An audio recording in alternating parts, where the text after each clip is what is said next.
একটা নতুন আসলে আমার কোনো বিজনেস আছে না, আমার শখে শখে সবার রিকোয়েস্টে দিয়েছিলাম যে সবাই আমার হয়তো রান্না অনেক ভালো লাগে, তো ওগুলোকে আর এমনি তো আমার বিজনেস আছে, টিভিতে বিজনেস আছে। তো ওটার পরে দেখা যাচ্ছে আমার রান্না ভালো দিকে সবাই করে যে আপনি একটা ফুড আইটেম অর্ডার দেখবা, পরে ফার্স্ট টাইম দিয়েছিলাম সাদিয়া, এখানে খুব ভালো একটা রিভিউ হয়েছে। ও আর কারণে সবাই রিকোয়েস্ট করলা যে আমি সব জায়গাতে আমার হাঁসের মাংস আর বিশেষ করে নুনওয়ারাটা আমি রাখতাম।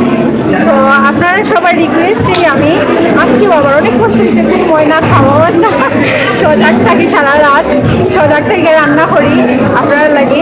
তো আজকেও ওই জিনিসগুলো আমি আজকে সারা রাত কষ্ট করি, যে রান্না বান্না করাটা বিশেষ করে খুব কিন্তু কষ্ট, খুব কষ্ট। তারপরে আমার সাথে আমার ভাই, আপু বা আমার ফ্যামিলির মানুষ সবাই সাপোর্ট করে, সবাই সাপোর্ট করার কারণে কিন্তু আমি আগাইতে পারলাম। আর সবার দোয়া আছে, আপনারা দোয়া আছে, এর কারণে আগাইতে পারলাম। সবাই দোয়া করেন যাতে কষ্ট করিয়েও আপনারা কিছু বালা কিছু দিতে পারেন।